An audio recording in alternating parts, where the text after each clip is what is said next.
This message comes from NPR sponsor Discover. At the end of your first year, Discover credit cards automatically double all the cash back you've earned. That's right, everything you've earned doubled. Seriously, see terms and check it out for yourself at discover.com/match. 3 springs ago, I lost the better part of my mind. I remember it starting with my feet. I woke up one February morning and my feet were so swollen I could barely fit them into my roomiest sneakers. You're listening to Code Switch. I'm B.A. Parker, and that voice you're hearing belongs to Naomi Jackson.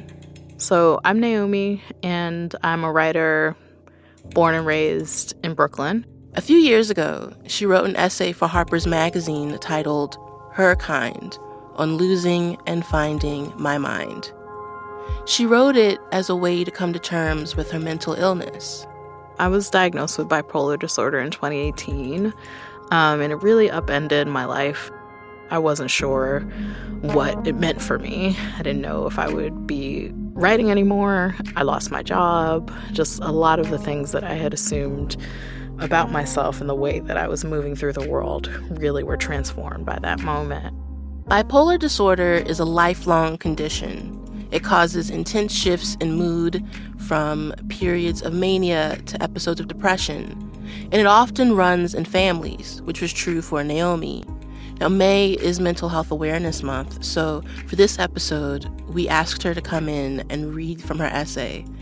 And just a heads up, her essay contains some intense experiences with mental health, and it does mention rape, so listen at your own discretion. All right. I'm just sitting here staring at you. I'm so sorry. No, I like having the audience. It makes me feel less like I'm talking into the void, yeah? Cool. All right. Her Kind, on losing and finding my mind. I was once someone who people would describe as steady, the kind of friend you turn to for advice on buying an apartment or negotiating your salary. The year before I became sick, I started tumbling. From February to May of 2018, I felt profoundly unmoored, alternately joyful and inconsolable, fearful and invincible.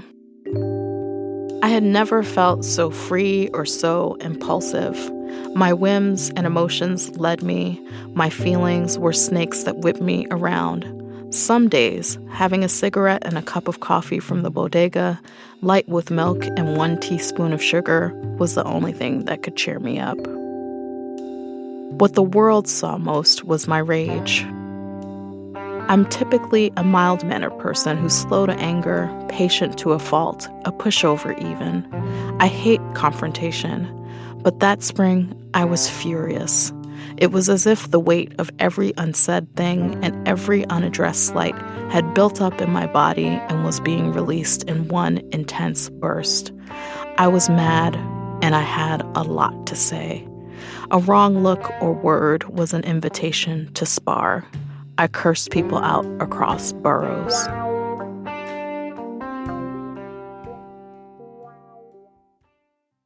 I was angry, but also afraid. I started having panic attacks almost every day. As winter turned to spring, I slept less and less, sometimes only 3 or 4 hours a night. My husband was at a loss for what to do with me, how to keep me safe, so he sent me to spend time with my parents in Brooklyn. When I wasn't talking on the phone, I sulked, watched basketball, and skulked around the house in a white nightie. I took long walks to the mall, where I got into arguments and one-sided conversations with strangers. I tormented my parents, demanded that my father, a deacon, pray for me. One night, I babbled nonsensically and crawled on the second-floor landing of the house, wanting to stay low lest the police see me. I heard my family start talking about taking me to the hospital, which unraveled me further. I lit a cigarette in the living room, an act of war in their tidy West Indian home. My father, who rarely raises his voice, yelled at me to get in the car. I tried to jump out as it was moving. My parents, stepbrother, and cousin drove me to an emergency room in downtown Brooklyn. As we ascended the steps to the entrance, I jumped with joy and clicked my heels together, telling everyone within earshot that I was pregnant with twins. I wasn't. The last thing I remember is a nurse with dreadlocks asking me questions and then administering medication that knocked me out. I woke up the next morning in a different hospital. My husband and stepmother were in my room. I joked this wasn't how I'd planned to spend Valentine's Day. It was either during this hospitalization or during one of the 3 that followed that I was diagnosed with bipolar disorder. I wasn't sure what the diagnosis meant or what it had to do with me and my life. That morning, I was furious that no one rode with me from the emergency room to the hospital a few neighborhoods over, that they'd left me alone with strangers. When my sister visited, I asked her how she could be certain that the medical staff hadn't raped me. She said it was unlikely, but admitted she couldn't be sure.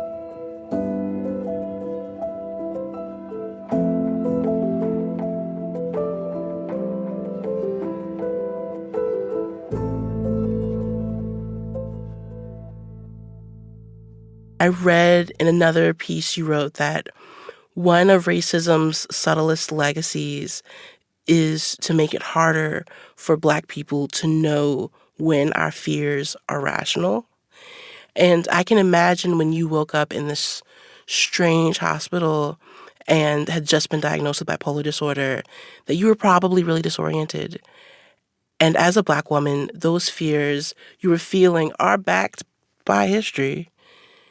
So what was it like for you trying to decipher what were fears based in the reality of racism and what were paranoid thoughts that were symptoms of your illness? That's a fantastic question, right? A friend of mine says the function of racism is to make people feel crazy. Listen. And so I think, like, what I talk about in the essay is waking up in this hospital room on Valentine's Day and just being completely unmoored, just not having any sense of what happened to me, how I got there. I'd been knocked out for over 12 hours by that point. And I write then in the essay about wondering, like, well, what if someone assaulted me? And my sister's like, well, we don't think that happened. And I'm like, how do you know? Right? And so I think that it was difficult to decipher that. And I think at several points in my illness, I was trying to present my professional self, even as I was unraveling, because I was convinced that that was the way that I could protect myself. That kind of shameful survival instinct of respectability. Yeah. I mean, and I have a critique of respectability, right, in my life. You know, I talked to someone recently. She's like, I always dress well when I go to the doctor because I want to be treated fairly. And I'm like, well, if a doctor is racist, they're going to treat you poorly even if you show up in a tuxedo. But we have to try to be treated well. And the legacy of racism teaches us that we have to employ these strategies in order to be treated well.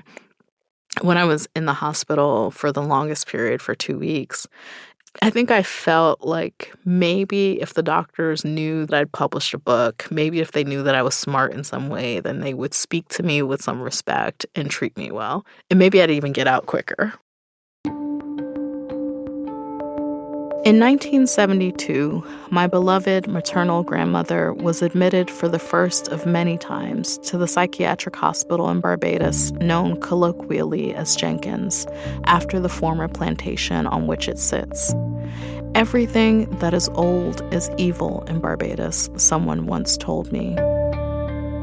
Nowhere is the truth of that statement more evident than at Jenkins, officially Black Rock Psychiatric Hospital, where patients in varying stages of distress and dissociation wandered the same grounds their ancestors may have toiled. My grandmother was a loving, generous woman who doted on me and my older sister. She was always the first person to call us on our birthdays and insisted that people traveling from Barbados to Brooklyn bring us her exceptional Bajan sweetbread. She was also intense. On an intake interview for a nursing home, she described herself as aggressive, one of the many reasons why her stay there was short. Granny called my father and stepmother's house at all hours of day and night, looking for somewhere to park her worries. My sister and I didn't have a name for Granny's ailment until after she died. On a visit to Jenkins, we met with a psychiatrist who had cared for her, and she showed us records that stretched back nearly 40 years to the early 70s. My mother has the same diagnosis. Her stays in American psychiatric facilities began in the 90s, not long after she lost custody of my sister and me. In her best moments, my mother was an attentive parent with serious ambitions for her children. She sewed black dolls, assigned summer book reports, and took us to the library religiously. But she struggled through a contentious divorce from my father in the early 80s and the stress of raising 2 children alone in New York City, and her emergent mental illness eventually caught up with her. By the time I was 8 years old, my mother was no longer herself. Sometimes she was a carefree spirit who blasted Peter, Paul, and Mary and the Amadeus soundtrack while we cooked on the fire escape of the small apartment she'd bought in Crown Heights. At other times, she was catatonic, a present absence, who barely responded when we needed her and occasionally disappeared for days on end. That summer, my mother lost custody of us.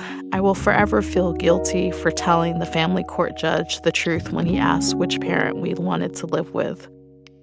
My father, I said, hoping my mother would never know that I had betrayed her. At Daddy's house, the fridge was full, and there was always an adult around. My mother would cycle through homeless shelters, group homes, the streets, and the occasional apartment for the next 30 years, traversing Atlanta, Seattle, Boston, and Barbados in search of something or someone, I'm not sure exactly what. I do know that I inherited my mother's hot foot, and that Mommy, Granny, and I all belong to the same strange club of the severely mentally ill.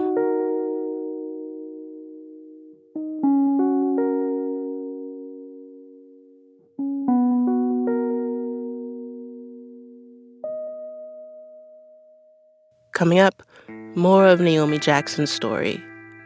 All right, girl, you are here losing it and stripping and running into people's apartments and messing with people's children. But at the end of the day, we're trying to make it out of the day alive, right? And so when the cops came, something in me switched on. Stay with us.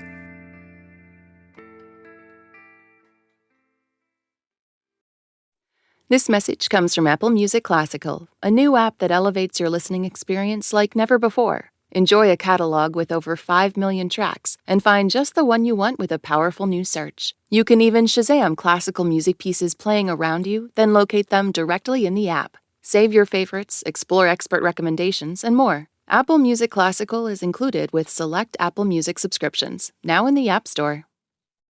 This message comes from NPR sponsor Discover. At the end of your first year, Discover credit cards automatically double all the cash back you've earned. That's right. Everything you've earned, doubled. All the cash back from eating at your favorite restaurant, doubled. All the cash back from that trip where you sorta learned to snowboard, doubled. The best part, you don't have to do anything ridiculous to get it. Discover does it automatically. Seriously, though, see terms at discover.com/match. Parker. Just Parker. Code switch.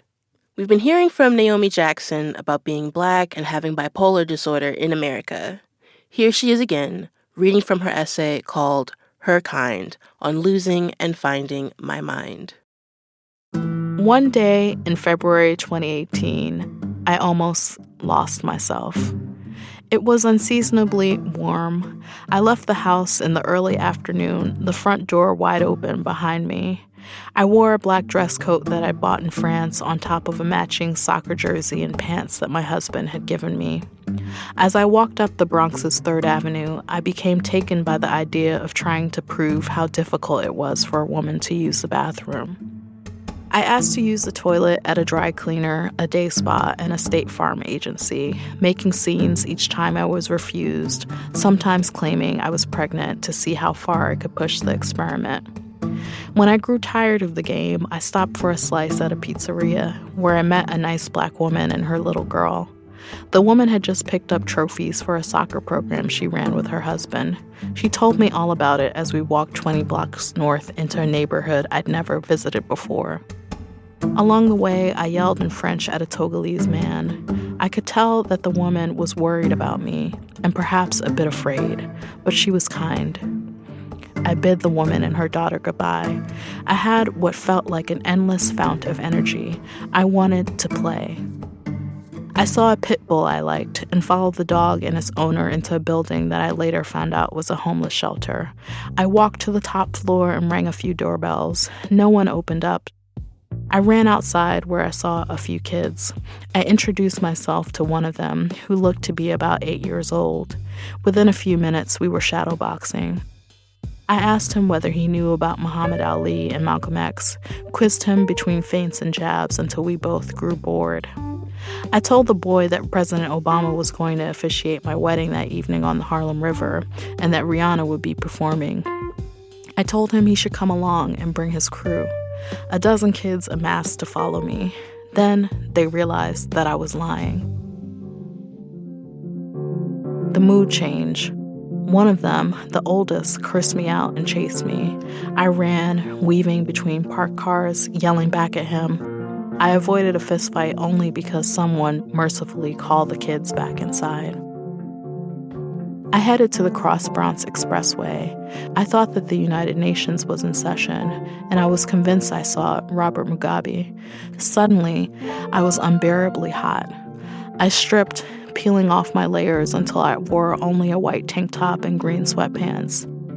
In doing so, I had become my grandmother, who'd been known to stand on the road in Barbados in her slip until an ambulance came to take her away. That night in the Bronx, I waved my blue hoodie at a helicopter circling overhead. I was tired, and though I didn't want to go home, I knew I needed help. I sought refuge at a community center with a lactation station just above the highway, the woman with her babe, a beacon. A man there called the police.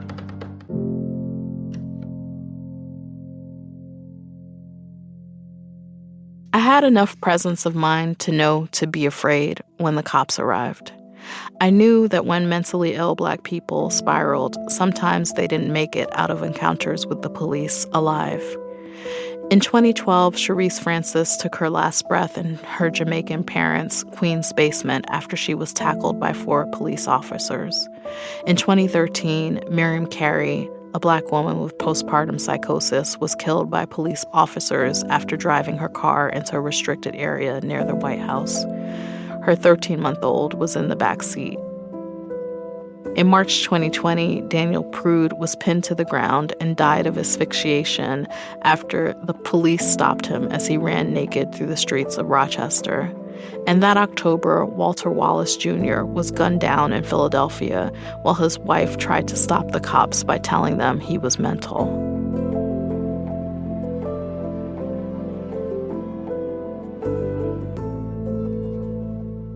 By the time the police arrived, I was cold. February's chill was wrapping its arms around me. I spoke rapidly in what I learned later was clinically known as pressured speech. Though I'm unsure now of what I said, I remember putting my hands up to show I was unarmed. I told a female officer that I had once wanted to attend medical school, but had quit a pre-med program to follow my dream of becoming a writer.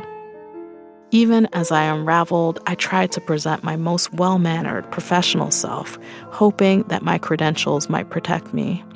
I got into an ambulance and talked with the medic the whole way there, grateful for the way he treated it like a taxi ride.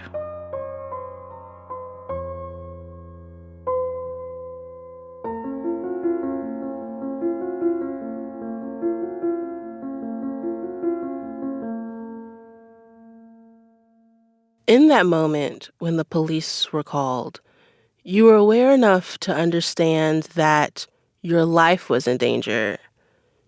Do you think that awareness was sewn into your mania, or was it a piece of reality piercing through? I think that was reality showing up to be like, all right, girl, you are here losing it and stripping and running into people's apartments and messing with people's children. But at the end of the day, we're trying to make it out of the day alive, right? And so when the cops came, something in me switched on. I don't think that that's people's experience, actually, for the most part, who are experiencing episodes. I think actually the arrival of police can really activate them in ways that make them agitated and maybe lash out because the police are scary, right? Mm. But this was in the era of increased public activism about police brutality, right? And so I was hyper aware of what this could become. And so even as I'm falling apart and not well, I'm also aware, like, I got to be well enough to try and make it out of this situation alive. And I think, how terrible is that? That even in our most vulnerable, um, terrified moments, we have to be wearing this armor of professionalism in order to ensure that we make it out of these encounters alive. In March 2018, a month after the first hospitalization, my therapist, my sister, and a friend convinced me to admit myself to the psychiatric ward of a hospital on the Upper East Side.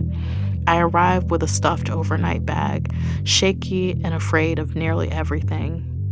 In the spare intake room, a black girl, a high schooler, was brought in for fighting. I was afraid of her. I saw in her wild eyes and hair the girls who bullied me when I was a chubby kid in Brooklyn. I worried that she would beat me up. That night, I sat with the other patients in plastic chairs and washed down my meds with ginger ale and graham crackers, which I'd gotten from another patient in a trade for a PB&J. One of the patient care associates sat down next to me. He asked me whether I was a frequent flyer at the hospital, whether I'd been there before. I didn't know until that moment that I looked deranged to people outside my family. Finally, I had a sense of how far gone I was. I think I frowned and shook my head no, but it's possible that I didn't say anything. At last, I understood the line that ends in Edwidge Danticat's story. Shame is heavier than 100 bags of salt. That long winter into spring, shame sat atop my chest, heavy and unmoving.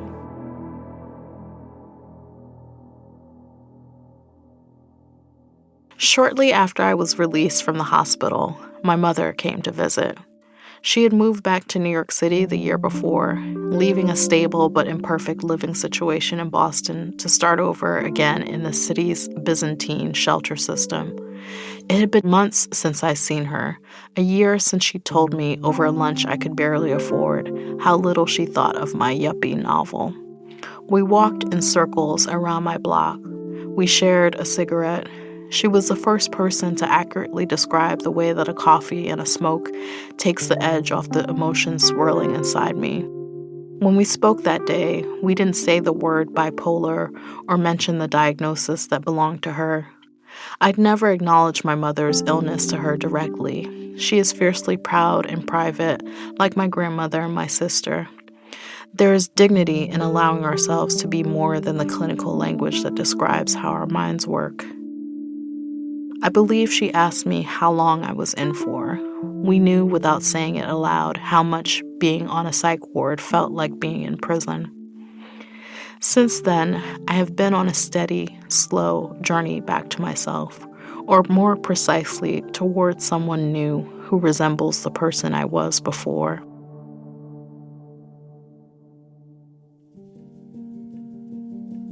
I stopped taking psychiatric medications when I got pregnant in the summer of 2019, and I have remained off them while I breastfeed my child. I'm somewhat in awe that the postpartum months have not plunged me into another crippling depression or sent me flying into another bout of mania. Feeling better makes me wonder what's changed and whether and how the sickness will come for me again. Although I hope there won't be a next time, I'm not naive enough to believe that I'm so exceptional as to be spared. A study in the American Journal of Psychiatry indicates that the likelihood of relapse within 5 years for people with bipolar disorder is more than 70%. When the next time comes, as I know it will, I pray for the patience and presence of my beloved community.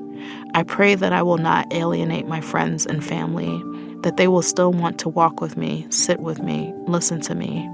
I know that what I needed the most when I was sick were compassionate, alert witnesses, people to listen and help keep me out of harm's way.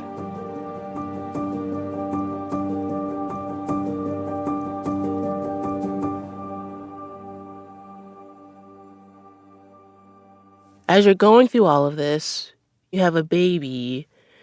How do you think about the future for you and your child now? I feel extremely committed to my own wellness in order to be a good parent to my child. And so I think that I feel a profound responsibility as a parent to not tap out. Because I think a 2-week hospitalization like the one I had in 2018 was hard, but that could be catastrophic with a small child involved, right? Certainly when I was contemplating having my own child, and even now having a young child, I worry. I think, is this something that I pass down to him? Is it responsible to have a child when you know that you have this family history of severe mental illness? Will I be up to the task of getting him help if it does turn out to be something that he has to deal with? I don't know. All these questions are certainly a part of my life. He's so young that I don't have language to talk to him about what my illness means. Yeah. But I imagine one day we'll have to have that conversation. And I'll figure out age-appropriate language to have it. But that feels important to me too, right? To raise a child who is both aware of their mom's situation and aware of what it means to have a mom with a disability and kind to other people who have disabilities, right? Recently, a friend asked me how I came to be doing so well. The answer is deceptively simple. Rest, childcare, therapy, meaningful work, healthier relationships. It matters that my therapist is a Black woman to whom I don't have to explain certain aspects of my selfhood. The cultural shorthand that we share affords trust, intimacy, efficiency. Most importantly, I'm writing again. What was disconcerting about being sick was that it robbed me of my focus, attention, and creativity. Now I'm reacquainted with myself as a writer, which is to say that I'm reacquainted with myself.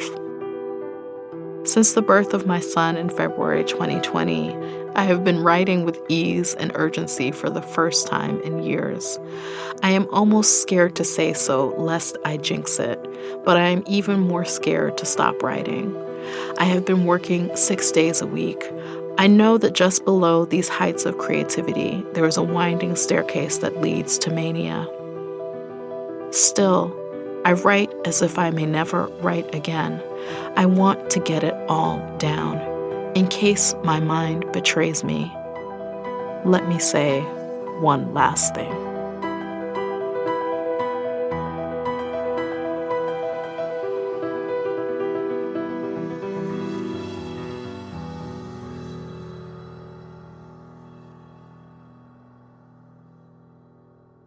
Naomi, thank you so much for telling your story. Thank you so much for having me. And that's our show. You can follow us on Instagram at NPR Code Switch.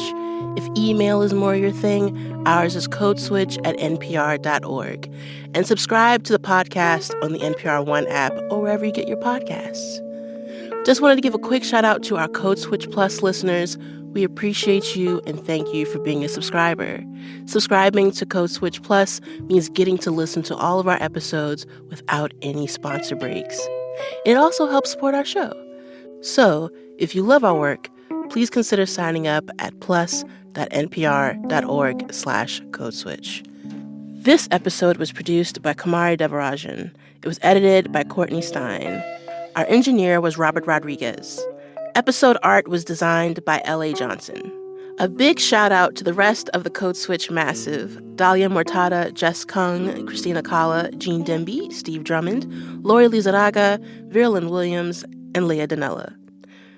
You might have noticed a few names are missing from our credits this week. We've had to say goodbye to a couple of people who have meant so much to our team. Karen Grigsby Bates is a founding member of Code Switch, and her voice and charm have been such an influential part of how we sound. Episodes like The Women Behind the Montgomery Bus Boycott or What's in a Karen are just a glance at what will be missed. And a huge thank you to Alicia Jung Perry, who spent the last few years being an integral part of Code Switch, reporting out and producing valuable episodes like Screams in Silence and One Korean American's Reckoning. We thank you for everything, and we're going to miss you very much. I'm B.A. Parker. Hydrate.